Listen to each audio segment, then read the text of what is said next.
Hi, welcome back to my decorating series. This week we are going to continue our build in the plaza with the restaurant district.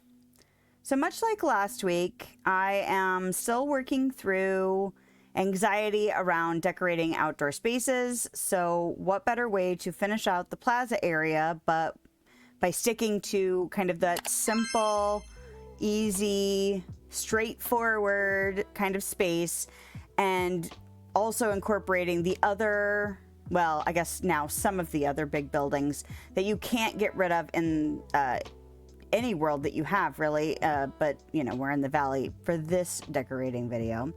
So we're going to use up Remy's restaurant and Tiana's restaurant. So I am also starting again with pathing and the buildings because those are the big pieces that I have to have.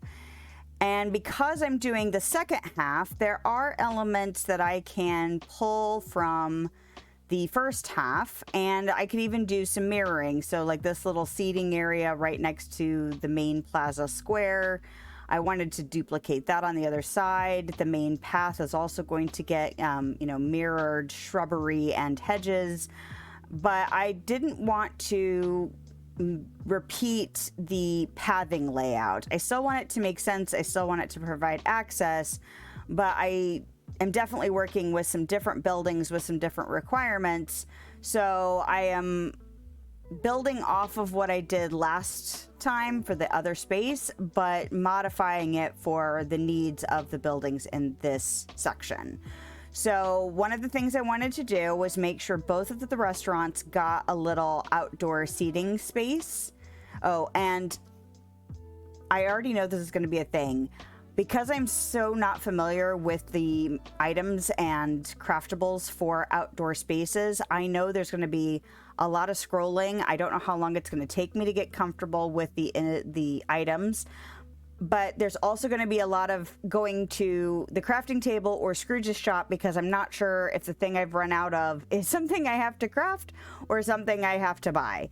So there's just going to be a lot of that. And part of it is like I got really comfortable decorating interior spaces. I got really familiar with the objects. So by the end, I was able to see. I'm kind of hoping that happens with the exteriors too. But it's almost frustrating to almost not really start from the beginning of decorating experience again, but kind of, because it is a very different beast to be decorating outside. Anyway, here I am trying to figure out the spaces that I have now finally figured out how to break up for both of the restaurants to make sure they have ample seating and also not feel like they're crowding each other. There's kind of competition in a way, although is there really? It's such a friendly game, you know what I mean? But like two restaurants right next door to each other, you don't want the guests sitting right on top of each other. So you want to make sure well, maybe you don't, but I wanted to make sure that each restaurant had enough room to feel like it was its own environment instead of it being crowded right on top of each other. So one of the ways I wanted to do that was to continue using the same bushes and hedges and stuff to make it feel unified with the other half of the plaza, but make it almost more like little walls. And I did do that a bit in the first one, although it wasn't to separate out Scrooge's shop from Daisy's boutique. But this side, I did do that. And because Tiana's building is made out of brick, I decided to go ahead and use these. I want to say they were a premium shop set, brick wall set, because although the bricks don't match, I think they tie well enough together to make it feel like, oh, this is Tiana's side. Tiana's side is brick and has some like warm brown tones and some of this wisteria feeling, plant life and things like that. And then Remy's is not necessarily cold because it's got like black wrought iron tables, but it feels different than Tiana's place. So here I am kind of walking around, seeing what it feels like, seeing what spaces there still are. I actually was struggling at first to figure out how to block out Tiana's area because it was such an odd shape. Her building didn't sit center in it. The hedges were off. And so because of that, I decided to utilize the differences in the building itself. The building is not symmetrical. It's got like this little awning on the side. So I made that side a little bit more open so that I could do something with it here in a bit. So now I'm deciding that I didn't like mirroring the bench on the other side of the central pathway. And so I block it off completely with brick walls so that I can just put a few little trees in there. I like the idea of having an outdoor seating area where some of it's under some shade. And I really love those white trees. I think they're really pretty. And I like the fact that you can get like a smaller version that's very vertical, and then those other ones that have like a little bit of a bend to them. It makes it feel like, I don't know, those look like beautiful trees to just sit underneath and have a cup of coffee, or, you know, go on a date, or have just a nice meal. And here I am trying to figure out that path. I was trying to figure out if there's anything I could do to make it feel like it wasn't empty over there, but it made the space feel a little too crowded. So I decided to just throw all those ideas out. Oh, and here I am just grabbing random flowers. I actually don't end up changing this in the end, but I think I might have to audition a bunch of flowers and see what I like best, because some flowers look better in those boxes than others, and I'm gonna have to play around with colors and different flower types, I think, to really be satisfied. But for now, I just leave it as a hodgepodge. So here I am just kind of finalizing the edges of the wall, and now I want to get into tables. So I wasn't sure about tables. I was really struggling with what if it rains? These tablecloths would die in the rain. So instead of finishing Tiana's area and tables, I started kind of poking at Remy's area a little bit. But the other thing I am learning is that these spaces are going to take me a little bit longer, and I start to get a little overwhelmed after about an hour or so, or maybe not even an hour, but I guess it just depends on the space. And it may not stay that way. I might get more comfortable and have better longevity for decorating later, but I start to really struggle with what to do in Remy's space and how to make it different than Tiana's space. I start like trying to do, okay, well, maybe if I add things I know I want, I knew I wanted these wrought iron tables. Maybe if I put in some bushes or hedges like the other side, maybe that'll make a difference. And then I just feel like I'm just kind of shuffling things around for several minutes before I just kind of go, you know what? I'll come back to it. So day 2, coming back and feel ready to, well, clean up the mess that has come in since I was here last and go back to Tiana's place. I decided to start with this little nook. I wanted to make it feel a little like secluded, like a nice little waiting area or something like that. Just a nice little place to sit. So I wanted maybe some flowers in there. So a little bit of stone pathing so it feels not necessarily off the beaten path, because it feels very intentional, but something to make it feel like just a little secluded. And I dicker with these rocks for way too long because they wouldn't fit in the space in a way that was really satisfying to me for the longest time. Like I kept flipping them and then would get satisfied and then realize they were facing the same way, so they looked like they were a pattern instead of random. And oh man, I just stickered for way too long. Finally I figure it out and I end up sticking a third set of stones in there, but I just could not figure out a way to make them look satisfying to me for the longest time. And there's the third one, and the hedge kept wanting to be in the way, but I figured it out in the end. So there I was checking out what kind of tables were inside of Tiana's restaurant, and I just decided it's magic tablecloths, it's magic rain, it's a magic game. So you know what? Tables with tablecloths can sit outside and be just fine. And then they match what goes on inside of Tiana's restaurant, and that's fine. Like, it's fine, and it looks good. Like, they obviously were designed to go together.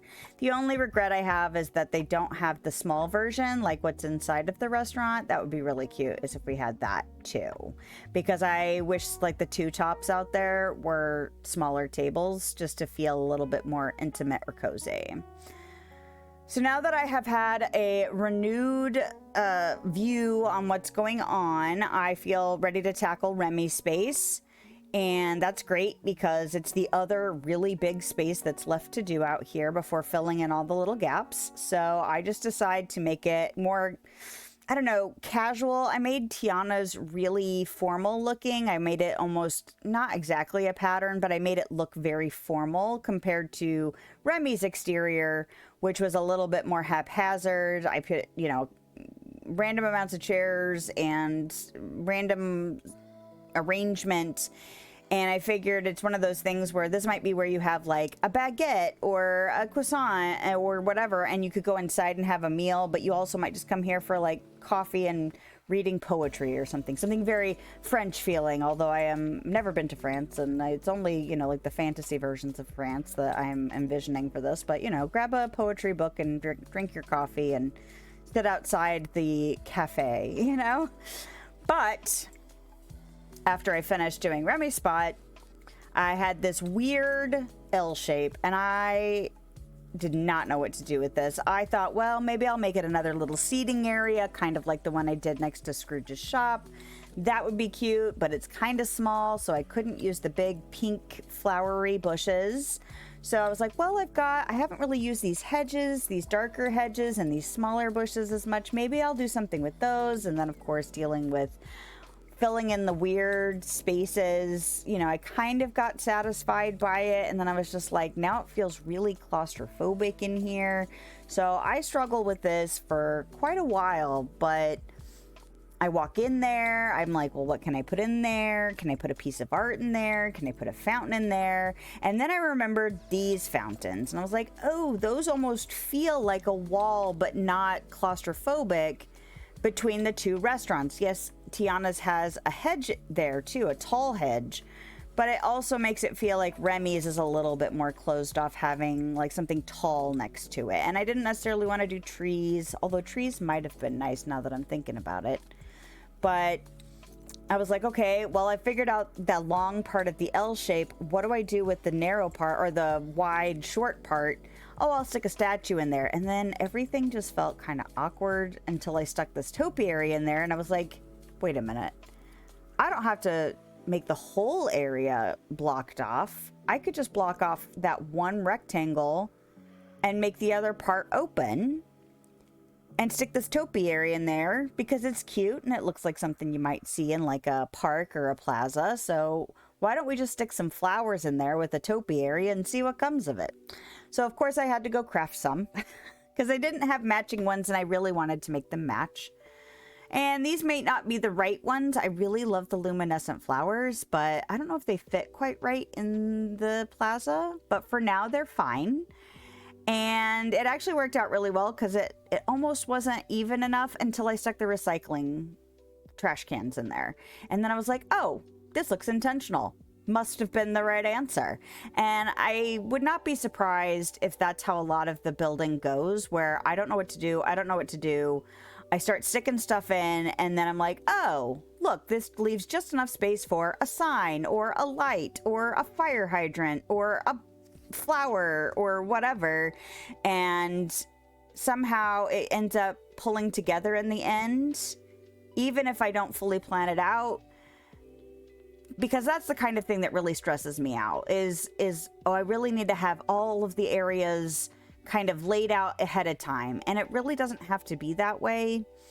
And so it's nice when it's almost like a puzzle where you don't necessarily have all the pieces in front of you and you just kind of have to put your hand in the box and grab something and put it down and go, oh, that feels exactly the thing I was missing. And it happened quite a bit on this side on the second day because I was really starting to struggle by the end of the first day of this half of the plaza.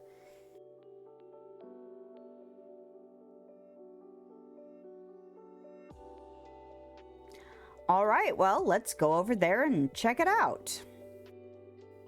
I was actually kind of surprised that this side gave me more struggle than the first side. I assumed the first side would be more difficult just because it was the first side. But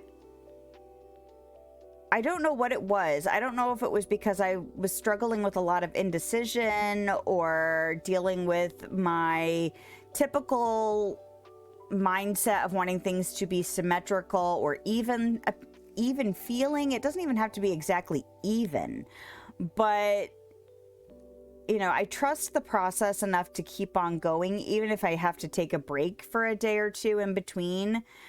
Once again, there are things that I feel like aren't quite right, but I don't know what I need to do to fix them. And I think the only real way to figure it out is to keep going. Like, this is done enough. I am happy with a lot of the choices that got made. I'm happy with the kind of happenstance things that I found to fill gaps or take up the spaces that I felt like needed to be taken up. And it's cute. There are, you know, like I got both the restaurants in, I got my little outdoor cafe spaces in, I got to use a lot of different objects. And, you know, in the end, it all makes sense. It's just my skills have not fully developed yet. And they may never, I mean, I'm never going to be, you know, a decorator first kind of person who's just been honing their decorating skills for years and years in various video games. But for someone who has been struggling with this kind of thing for a long time, I feel like I'm doing pretty good and I'm learning a lot. I am getting more comfortable with the things that are available. And I know that that will continue to be the case because I've already had the experience of decorating inside my entire house for this game already. So next week we will start in the meadow and continue learning about the, you know, how the exterior spaces need to work and flow. And I'm sure that over time, I will do much what I did with the inside, where I will be surprised what I'm able to accomplish if I just trust the process. That's it for today's decorating adventure. If you liked this video, a thumbs up is a great way to let me know, and a subscription will keep you up to date on my latest shenanigans. If you want to hang out with me live, I stream on YouTube and Twitch on Thursday evenings and middays on Sunday. I hope you have a lovely day, night, time, wherever you are, whenever you are, and I'll see you next time.